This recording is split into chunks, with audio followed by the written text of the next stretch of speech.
감사합니다. 한 주간도 편안하셨죠? 하나님께서 주시는 놀라운 은혜가 각 가정과 또 삶 가운데 있으셨으리라 믿습니다. 오늘 함께 나눌 말씀의 제목은요, 변질과 변화의 시작점입니다. 지난 시간 말씀에 이어서 우리가 한번 다시 변질과 변화, 특별히 오늘 그 시작점에 대해서 우리가 한번 생각해 보기 원합니다. 여러분, 우리가 변질될 것인가 변화될 것인가, 물론 변질되기 원하는 사람은 한 사람도 없을 것입니다. 그런데 안타깝게도 우리의 삶에는요, 변질되는 일들이 많이 있습니다. 마음이 변질되고 관계가 변질되고 또 믿음조차 변질되는, 그런데 그 변질되는 그 와중에 변화되는 하나님의 놀라운 은혜의 역사가 있다라는 것입니다. 여러분, 구원받는 믿음, 이것은요 변화되는 것입니다. 변화되는 것입니다. 우리가 믿음이 있어도 변화되지 않으면요 변질될 수 있다라는 것을 늘 우리 마음 가운데 새기고 있어야 합니다. 우리에게 참 믿음이 있다면 그 믿음 때문에 우리는 반드시 날마다 새롭게 변화될 것입니다. 그런데 여기서 우리가 생각해 보기 원하는 중요한 진리가 있습니다. 이 변질과 변화의 시점이 정확하게 어떤 부분에서 일치한다라는 것입니다. 어떻게 우리가 이렇게 이해할 수 있을까, 생각할 수 있을까요? 변화의 시점에서요, 사람은 변질될 수 있고요, 변질의 시점에서 또 변화될 수도 있습니다. 성경을 보면 변화될 것 같지 않은 사람이 변화되는 역사들이 얼마나 많이 있습니까? 이것을 우리는 은혜라고 합니다. 그러나 반면에 전혀 변질될 것 같지 않던 사람도 변질된다는 것이 성경의 기록들입니다. 다소 충격적이라 할 수 있습니다. 이런 사람도 변질된다고? 그런데 인간은요, 그럴 수 있다는 것입니다. 그럴 수 있다는 것을 늘 생각하고 있어야 합니다. 변질되지 않을 것 같던 그들이 변질되었습니다. 누구입니까? 성경 첫 장부터 그 장면이 나옵니다. 바로 하나님의 형상대로 지음을 받은 아담과 하와였습니다. 아담과 하와는요, 하나님의 형상대로 만들어졌습니다. 지음을 받았습니다. 그들은 분명히 완전하신 하나님의 형상대로 창조되었습니다. 그런데 그들이 변질되었다라는 것입니다. 그들이 변질되는 시점에서 도대체 무슨 일이 일어났습니까? 우리는 잘 알고 있는 것 같지만 한번 그 포인트를 정확하게 한번 짚어보기 원합니다. 그들이 변질되는 그 시점에서 우리는 그들이 하나님의 말씀을 버렸다라고 그렇게 이해할 수 있습니다. 선악과를 먹지 마라, 먹으면 죽는다. 얼마나 심각한 말씀입니까? 그런데 하나님의 형상대로 지음받은 그들이 하나님의 말씀을 버렸습니다. 그 말씀을 버리고요, 선악과를 따먹는 순간부터 완전히 하나님의 형상은 변질되기 시작했다는 것입니다. 변질되었습니다. 여러분, 창세기 첫 번째 사람의 이야기의 핵심은요, 하나님의 형상도 하나님의 말씀을 버렸더니 변질되었고 영원한 죽음에 이르게 되었다라는 것이 그 말씀입니다. 또 변질을 생각할 때 우리가 의외의 사건이 있습니다. 무엇입니까? 하나님께서 택하셔서 기름 부으셔도 변질될 수 있다는 것입니다. 그 이후에 계속해서 이런 일들이 일어납니다. 하나님께서 택하셔서 기름 부으셔서 세우신 사람도 변질될 수 있다는 것입니다. 사울 왕이 그 예이죠.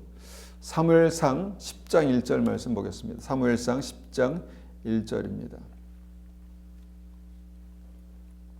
받들어 읽겠습니다. 이에 사무엘이 기름병을 가져다가 사울의 머리에 붓고 입맞추며 이르되 여호와께서 내게 기름을 부으사 그의 기업의 지도자로 삼지 아니하셨느냐. 자, 하나님께서 사울을 택하셨습니다. 선택하셨습니다. 많고 많은 사람들 중에서 사울을 선택하셨다는 것입니다. 그리고 그에게 기름을 붓고요, 특별한 사명을 주셨습니다. 왕의 사명을 주셨죠. 여러분, 하나님께서 택하시고 하나님께서 기름 부으셔서 왕 삼으신 사람, 얼마나 정말 복받은 사람입니까? 얼마나 큰 은혜를 누리는 사람입니까? 그런데 그 사람도 변질되었다는 것이 성경입니다. 왜 변질되었을까? 우리는 여러 가지 스토리를 얘기할 수 있지만, 이야기를 얘기할 수 있지만, 성경은 사울이 변질된 그 시점에서 아주 정확하게 그 이유를 지적합니다. 사무엘상 15장 23절입니다. 사무엘상 15장 23절. 15장 23절 받들어 읽습니다. 왕이 여호와의 말씀을 버렸으므로 여호와께서 왕을 버려 왕이 되지 못하게 하셨나이다. 자, 사울은요 하나님의 말씀을 버렸다라고 그렇게 성경이 지적하고 있습니다. 하나님의 말씀을 버렸습니다. 하나님께서 택하셔서 기름 부으신 사울이 하나님의 말씀을 버리니까 그 삶에 변질의 이 어떤 그 일들이, 변질되는 일들이 시작됐다라는 것입니다. 여러분, 하나님의 말씀을 버렸다, 이것을 우리가 어떻게 이해해야 할까요? 불순종이다, 아니면 믿음이 없었다, 여러 가지로 우리가 이해할 수 있지만 하나님께서 보시는 시각은요, 하나님의 말씀을 버렸다라고 그렇게 표현될 수 있다, 표현하실 수 있다는 것입니다. 또 신약으로 넘어오면 무슨 일이 일어납니까? 예수님께서 선택하셔서 훌륭하신 주님의 제자, 12제자, 그들도 변질될 수 있다는 것입니다. 다 그랬죠. 십자가 지시기 전에 12명의 제자들이 다 변질되었습니다. 그런데 그 변질되는 순간 완전히 변질돼서 썩어진 사람이 있었죠. 바로 가룟 유다입니다. 근데 가룟 유다의 어떤 그 기록을 우리가 유심히 살펴보면요, 그 변질에 포인트가 있다는 것입니다. 마리아가 향유를 부어드릴 때였습니다. 주님 주신 복음의 말씀이 선포됩니다. 그 말씀을 믿음으로 받으면 되는데 가룟 유다는 그것을 믿음으로 받을 수가 없었습니다. 물론 그에게는 전부터 회개되지 않은 죄가 있었죠. 바로 재정의 문제입니다. 그런데 그 문제 때문에 주님께서 가룟 유다를 버리시지 않으셨습니다. 끝까지 붙들고 계셨습니다. 가룟 유다가 그런데 주님을 버렸다는 것입니다. 우리가 확인할 수 있는 것은요, 주님을 버리기 바로 전에 가룟 유다에게 어떤 일이 일어납니까? 가룟 유다가 주님의 말씀을 버렸다라는 그 사건이 일어난다는 것입니다. 마리아가 주님께 값비싼 향유를 부어드렸을 때 가룟 유다는 말합니다. 주님, 이것은 정말 무의미한 허비입니다. 객관적으로 우리가 봐도 그럴 수 있습니다. 그렇게 평가할 수 있습니다. 그런데 주님 말씀하십니다. 마리아의 향유는 허비가 아니다, 예배다, 이렇게 말씀하시죠. 마리아가 향유를 내게 부은 것은 하나님을 예배하고 정말 나의 십자가를 준비한 것이다, 예배다, 이렇게 말씀하신 것입니다. 그리고 주님은 이것이 복음이 전해지는 곳마다 함께 전해져야 할 복음이다, 이렇게까지 말씀하셨죠. 주님께서 이렇게까지 말씀하셨는데 그럼에도 불구하고 가룟 유다는요, 예수님의 말씀을 받을 수가 없었습니다. 강력하게 거부했습니다. 그러니까 예수님의 말씀을 버린 것이죠. 버린 것입니다. 그래서 이 변질되는 시점에서 공통적인 결론이 무엇입니까? 중요한 순간 나에게 주신 주님의 말씀을 버리면 변질될 수 있다라는 것입니다. 하나님께서 우리의 삶의 중요한 순간마다 말씀을 주십니다. 분명히 그렇습니다. 말씀하십니다. 생명의 길을 열어주십니다. 우리에게 은혜의 길을 열어주십니다. 그런데 그 말씀을 우리가 붙들지 않고 말씀을 버리면요, 우리가 가던 방향을 계속해서 갈 수밖에 없다는 것입니다. 변질될 수 있다는 것입니다. 믿음이 변질되고 사람이 변질되고 은혜가 변질됩니다. 여러분, 신앙이 아무리 좋은 집사님, 권사님, 장로님, 목사님도요, 같은 이유로 변질될 수 있습니다. 여러분, 이것을 의아하게 생각하지 마십시오. 사람은 변질될 수 있습니다.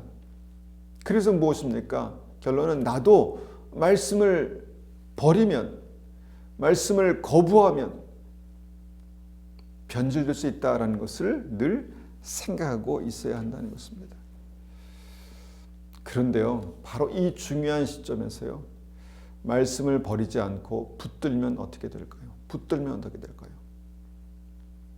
말씀을 붙들면, 하나님께서 나에게 그 중요한 순간에 주신 말씀을 붙들면 변화의 역사가 일어난다는 것입니다. 변화의 역사가 일어난다는 것입니다. 우유에 유산균이 들어가면 발효되어서 새로운 치즈가 되는 것처럼 내 인생에 믿음으로 붙든 그 말씀이 내 삶에 들어오면 변화되는 것입니다. 예수님은 공생애를 시작하자마자 예수님의 첫 번째 기적을 통해서 이 변화의 메시지를 던지셨습니다. 요한복음 2장 말씀입니다. 한번 같이 읽어보겠습니다. 요한복음 2장 1절에서 9절까지의 말씀입니다. 요한복음 2장 1절에서 9절입니다. 자, 1절부터 제가 받들어 읽습니다. 요한복음 2장 1절입니다. 사흘째 되던 날 갈릴리 가나에 혼례가 있어 예수의 어머니가 거기 계시고 예수와 그 제자들도 혼례의 청함을 받았더니 포도주가 떨어진지라 예수의 어머니가 예수에게 이르되 저들에게 포도주가 없다 하니 예수께서 이르시되 여자여 나와 무슨 상관이 있나이까 내 때가 아직 이르지 아니하였나이다. 그의 어머니가 하인들에게 이르되 너희에게 무슨 말씀을 하시든지 그대로 하라 하니라. 거기에 유대인의 정결 예식을 따라 두세 통 드는 도랑아리 6이 놓였는지라. 예수께서 그들에게 이르시되 항아리에 물을 채우라 하신즉 아귀까지 채우니 이제는 떠서 연회장에 갖다 주라 하심에 갖다 주었더니 연회장은 물로 된 포도주를 맛보고도 어디서 났는지 알지 못하되 물떠온 하인들은 알더라. 예수님께서 행하신 첫 번째 기적입니다. 공생의 첫 번째 사역입니다. 그런데 이 사역이요, 그냥 혼인잔치에서 그 포도주를 만드는 사건이었습니다. 포도주를 만들어 주신 사건이었습니다. 그냥 많은 사람이 즐기고 끝났던 그런 사건이다. 이렇게 우리가 생각하면 그냥 흘려 지나갈 수 있는 사건인데요. 이 말씀에 굉장히 중요한 복음이 있다는 것입니다. 예수님은 왜 첫 번째 공생애의 첫 번째 기적을 가나의 혼인잔치에서 행하셨을까요? 그리고 하필 기적의 내용이 물이 변하여 포도주가 되는 것이었습니다. 여러분, 그 핵심이 무엇입니까? 바로 변화입니다. 완전한 변화입니다. 주님께서 말씀하시면 물이 완전히 변화되어 포도주가 되는 것입니다. 그런데 이 변화의 역사 가운데 이 변화를 주목하고 이 변화를 경험한 사람들이 있었다는 것입니다. 그들이 누굽니까? 그 말씀에 순종했던 사람들이다라는 것이죠. 이 변화가 이 말씀에 매우 중요한 주제입니다. 그래서 주님은 첫 번째 기적에서 이 변화의 역사를 보여주신 것입니다. 이 혼인잔치의 변화의 역사는요, 바로 우리가 그렇게 주님의 말씀으로 변화되어서 천국 혼인잔치에 참여하게 될 것을 보여주신 것입니다. 우리는 그렇게 변화되어서 말씀으로 변화되어서 순종함으로 변화되어서 천국 혼인잔치에 참여하게 될 것입니다. 그런데 이 주님의 첫 번째 기적 변화의 순간에 그 변화 역사를 가능하게 했던 그 믿음의 본질, 믿음의 핵심을 보게 된다는 것입니다. 그것이 바로 무엇입니까? 순종입니다. 순종. 말씀을 붙드는 것입니다. 7절에서 주님은 종들에게 그 항아리에 물을 채우라 말씀하셨습니다. 종들이 주님의 말씀을 붙들었습니다. 받았습니다. 그래서 어떻게 했습니까? 종들은 그 말씀대로 단순하게 순종했습니다. 여러분, 종들이 어떻게 이 말씀에 순종할 수 있었을까요? 어떻게 이 말씀에 순종할 수 있었을까요? 그들이 종이었기 때문입니다. 그들이 종이었기 때문에 그들은 순종할 수 있었습니다.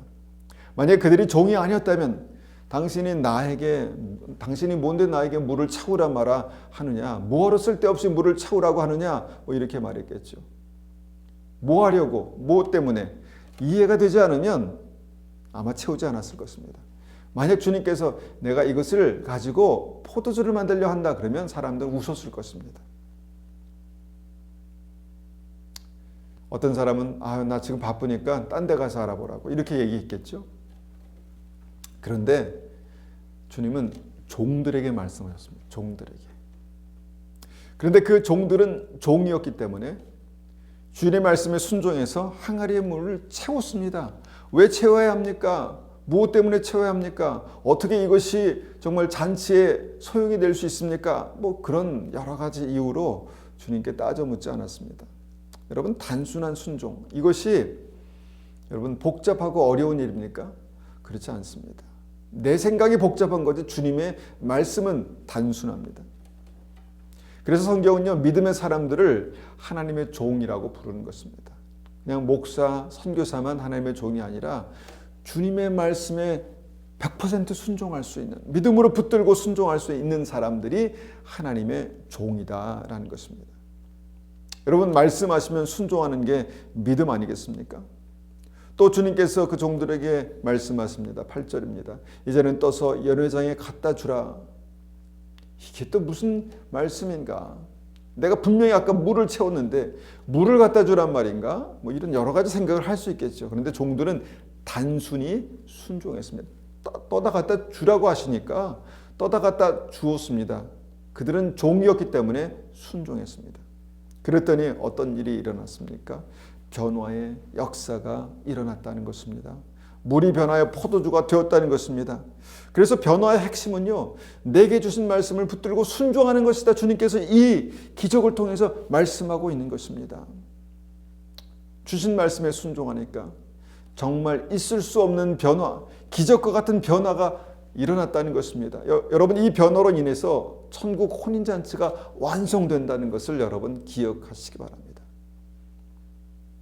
그리고 이 변화의 현장, 기적의 현장에서 이 변화의 역사를 직접적으로 경험한 사람들은 오직 주님의 말씀을 듣고 순종한 종들 뿐이었습니다. 9절입니다. 연회장은 물로 된 포도주를 맛보고도 어디서 났는지 알지 못하되 물도온 하인들은 알더라. 순종한 종들은 변화의 역사를 보았더라. 이렇게 말씀합니다. 여러분, 이 첫 번째 기적, 변화의 기적의 가장 큰 수혜자는요, 그냥 이름 없는 종들이었습니다. 그냥 종이었기 때문에 그들은 변화의 역사를 경험할 수 있었습니다. 여러분, 이것이 바로 예수님께서 우리에게 말씀하신 천국의 역사, 변화의 역사이라는 것입니다. 여러분, 내 삶에, 우리의 삶에 변화의 기적을 경험하기 원하십니까? 그렇다면 말씀에 단순히 순종하는 종의 믿음, 종의 태도를 가지십시오. 이것이 변화의 정점에서 숨겨진 변화의 열쇠입니다. 변화의 비밀입니다. 주님은 이 변화의 역사를 위해서 우리에게 오셨습니다. 요한복음 1장 12절 우리에게 정말 주신 약속이죠. 영접하는 자, 곧 그 이름을 믿는 자들에게는 하나님의 자녀가 되는 권세를 주셨으니 어떻게 우리가 하나님의 자녀가 됩니까? 하나님께 원수되었던 자들, 지옥 갈 사람들이 어떻게 하나님의 자녀가 됩니까? 예수님을 구주로 영접하는 자들을, 곧 그 이름을 믿는 자들에게 하나님의 자녀가 되는 권세를 주셨다는 것입니다. 믿는 이들에게, 주님의 말씀을 믿고 예수님을 영접하는 그 순종하는 이들에게 변화의 역사가 일어난다는 것입니다. 변화의 역사를 경험한다는 것입니다. 복음의 말씀을 받고 순종하여서 예수님을 구주로 영접하는 그 사람은 반드시 변화된다는 것입니다. 변화된다는 것입니다. 저 사람도 변화될까? 변화됩니다. 그 사람은 안 돼. 아닙니다. 그 사람도 변화될 것입니다. 여러분, 하나님의 원수에서 하나님의 자녀로 완전히 그 신분이 변화되었습니다. 그 체질이 변화되었습니다. 이렇게 성경은 말씀에 순종한 믿음이 완전히 변화될 것이라고 그렇게 우리에게 약속합니다. 바로 이 변화가 우리 구원의 핵심 사건입니다. 구원의 사건의 핵심입니다.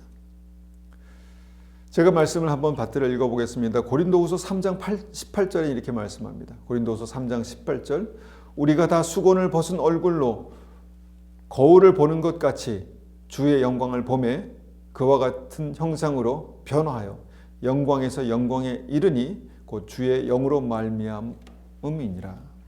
우리가 성령의 역사로 말미암아 변화될 것입니다. 완전히 변화될 것입니다. 영광에서 영광에 이르는, 하나님의 영광을 바라보는, 하나님의 영광에 이르는 하나님의 형상으로 완전히 변화될 것입니다. 이것이 하나님의 약속입니다. 구원의 역사입니다. 우리는 구원의 때에 주님과 같은 영광스러운 형상으로 변화하여서 하나님의 영광에 이르게 될 것입니다. 성경은 곳곳에서 이 변화를 말씀하시죠. 고린도전서 15장 51절입니다. 고린도전서 15장 51절 제가 한번 받들어 읽어보겠습니다. 51절 52절입니다. 보라, 내가 너에게 비밀을 말하노니 우리가 다 잠잘 것이 아니요 마지막 나팔의 순간에 홀연히 다 변화되리라. 나팔 소리가 나며 죽은 자들이 썩지 아니할 것으로 다시 살아나고 우리도 변화되리라. 주님 마지막 때 주님께서 오실 때, 마지막 날에 주님 오실 때 그 나팔 소리가 울려나고 그 나팔 소리를 믿음으로 듣는 모든 이들은 홀연히 다 변화되리라. 여러분, 우리는 이것을 믿지 않습니까? 물이 포도주가 되는 것처럼, 하나님의 원수가 하나님의 자녀가 되는 것처럼, 나팔 소리가 나는 순간에도 우리는 완전하게 또 다른 영광스러운 몸을 입는 자로 변화될 것입니다. 우리가 이 믿음을 지키고 끝까지 순종하면요, 우리는 마지막 순간에 완전히 그렇게 변화될 것입니다. 이 변화는 물이 포도주로 변하는 것처럼 우리 이성적인 이해와 기대를 뛰어넘어서 하나님의 역사 가운데 하나님께서 주관하시는 완전한 변화의 역사가 될 것입니다. 그래서 주님은 이 변화를 우리에게 촉구하시는 것이죠. 변화를 받으라는 것입니다. 변화의 역사에 그 키를 붙들라는 것입니다. 변화를 받으라는 것입니다. 로마서 12장 2절, 너희는 이 세를 본받지 말고 오직 마음을 새롭게 함으로 변화를 받아 하나님의 선하시고 기뻐하시고 온전한 뜻이 무엇인지 분별하도록 하라. 여러분, 우리가 말씀을 붙들고 변화를 받아야 하나님의 완전하시고 기뻐하시고 정말 영원한 뜻이 무엇인지를 우리가 깨달아 알 수 있다는 것입니다. 우리 인생에 하나님의 계획이 있습니다. 하나님의 뜻이 있습니다. 하나님께서 지금 우리의 삶 가운데 역사하시는 놀라운 일들이 지금 진행되고 있습니다. 그런데 우리는 이것을 알 수가 없습니다. 알기가 어렵습니다. 그런데 여러분, 말씀을 붙들고 순종하여서 변화가 되면요, 우리의 눈이 변화되고 우리의 귀가 변화되고 우리의 지정의, 우리의 혼이 변화되고 우리의 영이 변화되어서 하나님의 온전하신 뜻을 분별하여서 하나님의 영광을 보는 자로, 하나님의 음성을 듣는 자로, 하나님의 인도하심을 받는 자로 우리는 완전히 변화될 것입니다. 여러분, 열쇠는요, 말씀에 순종하는 이가 변화된다는 것입니다. 말씀을 붙든 이가 변화된다는 것입니다. 이 변화는 완전한 체질의 변화고, 이 변화는 우리의 구원의 핵심이 될 것입니다. 결론을 맺습니다. 물이 포도주로 변한 사건은요, 단순히 주님의 말씀에 순종한 결과로 나타난 변화입니다. 많은 지식, 엄청난 믿음, 그것이 있어서 변화되는 것이 아닙니다. 단순히 주신 말씀에 순종하면 변화가 됩니다. 이것이 바로 천국잔치를 완성하는 포도주가 되었다라는 것입니다. 반면에 변질의 시작은요, 말씀을 버리는 불순종에서 시작된다는 것이죠. 우리는 하나님의 말씀 앞에 설 때마다 이 변화와 변질의 시작점에 있다라는 것을 늘 우리가 기억하시기를 축원합니다. 주님께서 우리에게 주신 그 말씀을 우리가 소중히 여기고 기도하고 붙들면 그 말씀이 우리의 삶 가운데 놀라운 변화의 역사로 나타나게 될 것입니다. 그리고 그 변화의 끝에서 우리는 하나님의 영광을 보는 하나님의 영광으로 변화될 것입니다. 그 은혜가 우리의 삶 가운데 있기를 간절히 축원합니다. 한번 이 말씀을 가지고 기도하겠습니다. 아버지 하나님, 감사합니다. 우리가 믿음으로 주님 앞에 다시 한번 이 말씀을 붙듭니다. 하나님, 그 변화의 시점에서 항상 주님께서 말씀을 주셨습니다. 하나님, 그 말씀을 붙들고 순종할 때 하나님 그 전쟁의 승리가 있었고 인생의 승리가 있었고 하나님 기적의 역사가 나타났습니다. 하나님 그 변화의 역사가 나타났습니다. 하나님 그 변화의 역사마다 주님께서 주셨던 말씀들을 우리가 기억합니다. 하나님, 이것을 믿음으로 붙들고 기도하며 주님 앞에 온전한 믿음으로 서기를 간절히 원합니다. 그런데 주님, 하나님, 정말 결단코 변질되지 않을 것 같은 사람들이 변질됐던 것을 봅니다. 하나님, 우리가 자만하지 않게 하시고 하나님, 정말 하나님의 형상이라도 변질되었고 하나님께서 택하셔서 기름 부으신 자라도 변질되었고 하나님, 정말 그 주님께서 택하셔서 가르친 자들도 변질되었습니다. 아버지 하나님, 우리가 믿음으로 정말 산다는 것, 믿음으로 주의 말씀을 붙든다는 것이 얼마나 중요한지를 다시 한번 깨닫게 하시고, 하나님 날마다 주님의 말씀을 붙들고 주님 앞에 믿음으로 서 한 걸음 한 걸음 영생 천국길을 갈 수 있도록 주님 역사하여 주시옵소서. 이 자리에 모여서 주님 앞에 예배드리는 한 분 한 분 위에 주님께서 하나님의 은혜의 말씀을 주셔서 그 말씀이 우리의 삶 가운데 생명의 변화로 나타나는 귀한 은혜가 있을 수 있도록 주님 축복하여 주시옵소서. 지금은 우리 주 예수 그리스도의 은혜와 하나님 아버지의 크신 사랑과 성령님의 충만하심과 인도하심이 오늘 주님 앞에 온전히 말씀으로 변화되기를 원하고, 이 말씀을 믿음으로 붙들기 원하는 우리 성도님들 머리 위에, 또 가정 위에, 교회 위에 지금부터 영원토록 함께 하시기를 축원하옵나이다. 아멘.